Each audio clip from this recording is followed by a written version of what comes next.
NASA का एक spacecraft जिसमें 3 एस्ट्रोनॉट्स मौजूद थे, चांद पर लैंड करने के बिल्कुल करीब ही था कि अचानक एक ऐसा वाकया हुआ जिसका किसी को भी अंदाजा नहीं था।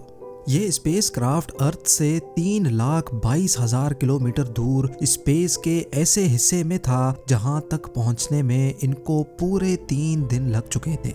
स्पेसक्राफ्ट के मेन ऑक्सीजन टैंक में कोई खराबी हुई और वो एक जोरदार झटके से फट चुका था। ये ऑक्सीजन टैंक अंदर बैठे एस्ट्रोनॉट्स को ऑक्सीजन फराहम कर रहा था, यानी एस्ट्रोनॉट्स अब समझ चुके थे कि उनके बचने का अब कोई चांस मौजूद नहीं है।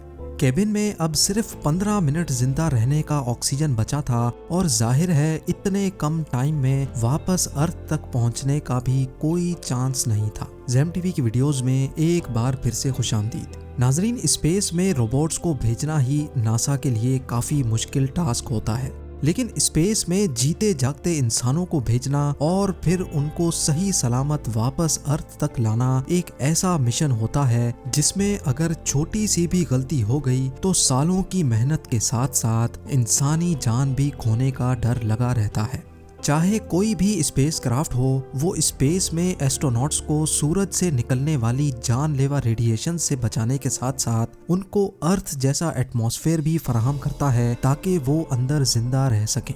प्रेशराइज्ड केबिन्स जिनमें ऑक्सीजन फराहम करने के लिए ऑक्सीजन टैंक्स भी लगे होते हैं और केबिन से कार्बन डाइऑक्साइड खत्म करने के लिए स्पेशल फिल्टर्स भी लगे होते हैं। अगर किसी भी वजह से स्पेस में कोई हादसा पेश आए तो स्पेस क्राफ्ट के साथ साथ उसके अंदर बैठे एस्ट्रोनॉट्स हमेशा हमेशा के लिए काले आसमानों में खो जाएंगे, जिनको वापस लाना किसी के लिए भी पॉसिबल नहीं होगा। लेकिन आपको ये जानकर हैरत होगी कि ऐसा ही एक हादसा अप्रैल 1970 में अपोलो 13 पर पेश आया था। ये एक सच्ची कहानी है जो किसी साइंस फिक्शन स्टोरी से हरगिज कम नहीं है। इस मिशन से एक साल पहले यानी 1969 में अपोलो 11 चांद पर कामयाबी के साथ लैंड कर चुका था और नील आर्मस्ट्रॉन्ग वो पहला शख्स था जिसने चांद की जमीन पर कदम रखा था। अपोलो 11 के बाद अपोलो 12 का मून मिशन भी कामयाब हो चुका था, लेकिन अब बारी थी अपोलो 13 की, जिसका मेन मकसद चांद पर मजीद एक्सप्लोरेशन करना था। अपोलो 13 को चांद के एक ऐसे हिस्से में लैंड करना था जहां किसी एस्ट्रॉइड के गिरने की वजह से बहुत बड़ा गड्ढा बना हुआ है और चांद के इस हिस्से को फ्रा मैरो कहा जाता है। इस मिशन के कमांडर जेम्स लॉवेल थे, जबकि इनके साथ 2 मॉड्यूल पायलट जॉन स्वाइगर और फ्रेड हेज भी थे। ये तीनों एस्ट्रोनॉट्स अर्थ पर अपनी फैमिलीज को छोड़कर अपोलो 13 मिशन के लिए रवाना हो गए। मिशन का आगाज 11 अप्रैल 1970 को फ्लोरिडा में वाक़े John F Kennedy space centre से हुआ। क्योंकि ये चांद पर इंसानों का कोई पहला ट्रिप नहीं था, इसी वजह से इसकी लाइव ब्रॉडकास्ट देखने में ज़्यादा लोग इंटरेस्टेड भी नहीं थे। इस स्पेस क्राफ्ट के 3 हिस्से थे, जिसमें कोन शेप का ये हिस्सा कमांड मॉड्यूल कहलाता था। ये कमांड मॉड्यूल वही जगह थी जहां तीनों एस्ट्रोनॉट्स को ज़्यादातर टाइम रहना था। दूसरा हिस्सा, जिसकी शक्ल स्पाइडर जैसी दिखती है, ये लूनर मॉड्यूल कहलाता था और इसका मेन मकसद चांद पर लैंड करना और वहां से एस्ट्रोनॉट्स को वापस लेकर जाना था। तीसरा और आखिरी हिस्सा ये सिलेंडर था, जिसमें स्पेस क्राफ्ट का इंजन और ऑक्सीजन टैंक्स मौजूद थे और इसी वजह से इसको स्पेस क्राफ्ट का दिल भी कहा जाता है। अब प्लान ये था कि पहले ये पूरा स्पेस क्राफ्ट अर्थ के ऑर्बिट से निकलकर चांद के गिर्द चक्कर लगाएगा और तभी इनमें से 2 एस्ट्रोनॉट्स सही टाइम पर इस लूनर मॉड्यूल में बैठकर उसको स्पेस क्राफ्ट से अलग करेंगे और चांद पर लैंड कर जाएंगे। चांद पर सैंपल्स कलेक्ट करने के बाद लूनर मॉड्यूल इनको वापस चांद के ऑर्बिट में लेकर जाएगा, जहां वो वापस स्पेस क्राफ्ट से जा मिलेंगे और वापसी अर्थ की तरफ रवाना हो जाएंगे। लेकिन उनको क्या मालूम था कि चांद पर लैंड करना तो दूर की बात, बल्कि ये लोग एक ऐसे भयानक हादसे का शिकार होने जा रहे हैं जो कभी इनके सपने में भी नहीं आया होगा। इनको अर्थ से रवाना हुए 55 घंटे गुजर चुके थे। स्पेस क्राफ्ट अर्थ से 3,22,000 किलोमीटर दूर तेजी से चांद की तरफ रवाना था।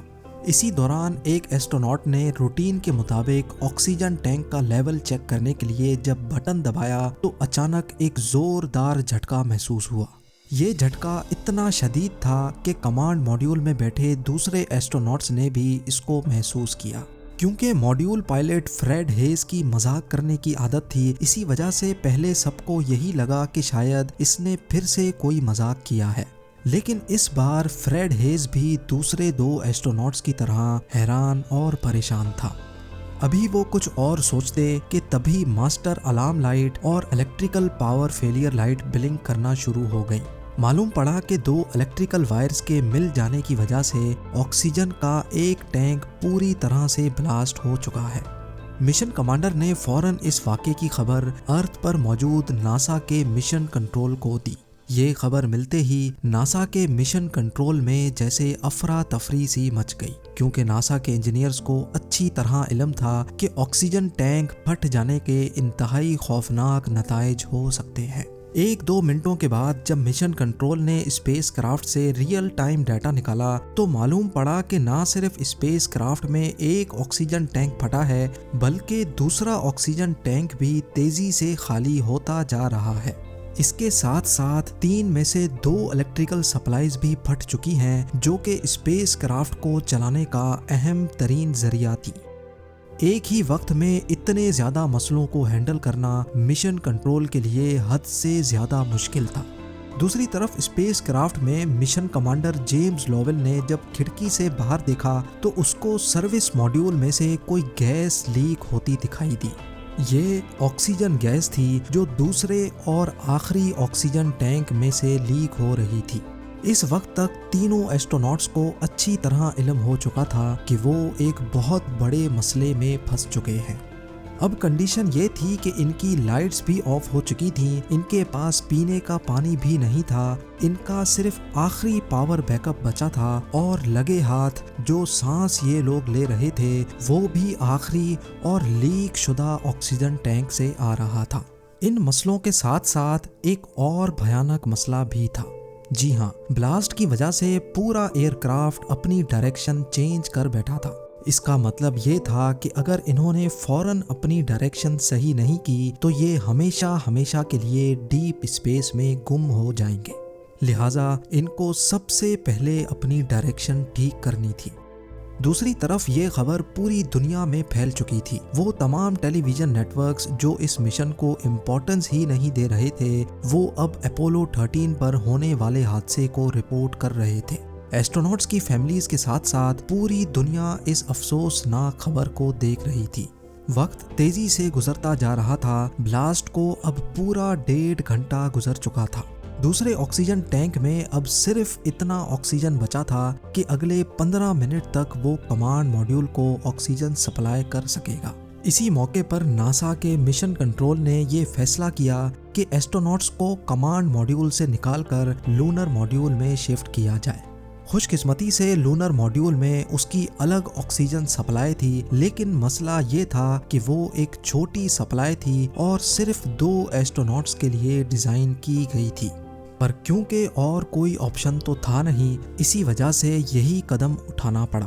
तीनों एस्ट्रोनॉट्स लूनर मॉड्यूल में चले तो गए, लेकिन ये इन तीनों को कब तक जिंदा रख सकेगा, ये जानने के लिए नासा के इंजीनियर्स जमीन पर रियल टाइम कैलकुलेशंस कर रहे थे। कैलकुलेशन से पता चला कि लूनर मॉड्यूल 3 एस्ट्रोनॉट्स को अगले 2 दिनों तक ऑक्सीजन सप्लाई कर सकता है। लेकिन असल सवाल अभी तक वहीं मौजूद था कि आखिर ये तीनों वापस अर्थ तक कब और कैसे लाए जाएंगे। ये वो सवाल था जिसका जवाब अभी तक किसी के पास भी नहीं था। अपोलो 13 को अर्थ तक वापस लाने के लिए नासा के पास 2 ऑप्शंस मौजूद थे। पहला ये था कि मेन इंजन को इस्तेमाल करके पूरे स्पेस क्राफ्ट को अर्थ की तरफ लाया जाए, लेकिन क्योंकि ये मेन इंजन भी सिर्फ आखिरी फ्यूल सोर्स पे चल रहा था, इसी वजह से इंजीनियर्स को खदशा था कि रास्ते में ही ये इंजन भी कहीं बंद ना हो जाए। दूसरा ऑप्शन था कि चांद की ग्रेविटी को इस्तेमाल करके स्पेस क्राफ्ट को अर्थ तक धकेला जाए, जिसमें काफी कम पावर इस्तेमाल होगी। नासा मिशन कंट्रोल ने ये दूसरा ऑप्शन चूज तो किया, लेकिन इसमें भी एक मसला था। जी हाँ, वो मसला ये था कि जब स्पेसक्राफ्ट चांद की ग्रेविटी को इस्तेमाल करके पूरा एक गोल चक्कर लगाकर आएगा, तब उसको चांद के ऑर्बिट से निकालकर अर्थ की तरफ धकेलना होगा, और ये काम करना होगा लूनर मॉड्यूल के इंजन की मदद से। लूनर मॉड्यूल का इंजन, जो कि सिर्फ चांद से टेक ऑफ करने के लिए डिजाइन था, उससे ये काम पहली बार लिया जाना था, जो कि काफी ज्यादा रिस्की था। लूनर मॉड्यूल के रॉकेट्स को किस पॉइंट पर और कितनी देर के लिए चलाया जाएगा, ये कैलकुलेशंस भी इतनी आसान नहीं थी। इन कैलकुलेशंस में छोटी सी भी गलती एक बहुत बड़े हादसे को दावत दे सकती है। अर्थ पर नासा के मिशन कंट्रोल ने ये सारी कैलकुलेशंस करके एस्ट्रोनॉट्स को भेजी, और लूनर मॉड्यूल में बैठे एस्ट्रोनॉट्स ने वही किया जैसा उनसे कहा गया था। चांद के गिर्द चक्कर लगाने के बाद एक खास पॉइंट पर पहुंचकर उन्होंने 35 सेकंड तक रॉकेट बर्न किया, जिससे आखिरकार उनकी डायरेक्शन अर्थ की तरफ हो चुकी थी। पूरे 2 दिनों के बाद स्पेसक्राफ्ट 32,000 किलोमीटर्स पर आवर की स्पीड से चलता हुआ अर्थ के काफी करीब पहुंच चुका था, और अब इनको काफी मुश्किल तरीन चीज का सामना करना था।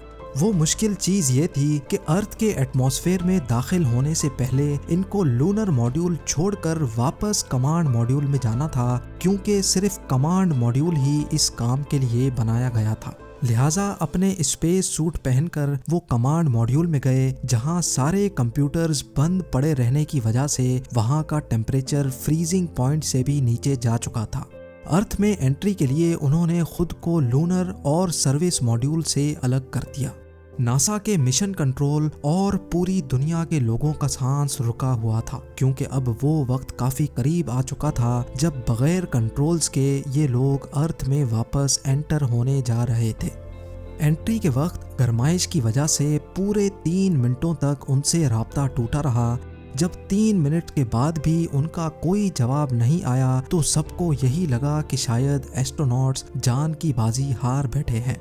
लेकिन फिर अचानक वही हुआ जिसका सबको इंतजार था। उन्होंने रेडियो पर अपनी खैरियत का पैगाम भेज दिया। अर्थ के एटमॉस्फेयर में एंटर होते ही उन्होंने अपने पैराशूट खोल दिए थे, जिसको अब टेलीविजन पर भी दिखाया जा रहा था। एस्ट्रोनॉट्स की फैमिलीज के साथ साथ हर शख्स ये मंजर देखकर जश्न मना रहा था। आखिरकार पूरे 5 दिनों के बाद 17 अप्रैल को उनका मॉड्यूल पैसिफिक ओशन में जा गिरा, जहां से उनको फौरन रेस्क्यू कर लिया गया। उम्मीद है जेम टीवी की ये वीडियो भी आप लोग भरपूर लाइक और शेयर करेंगे। आप लोगों के प्यार भरे कमेंट्स का बेहद शुक्रिया। मिलते हैं अगली शानदार वीडियो में।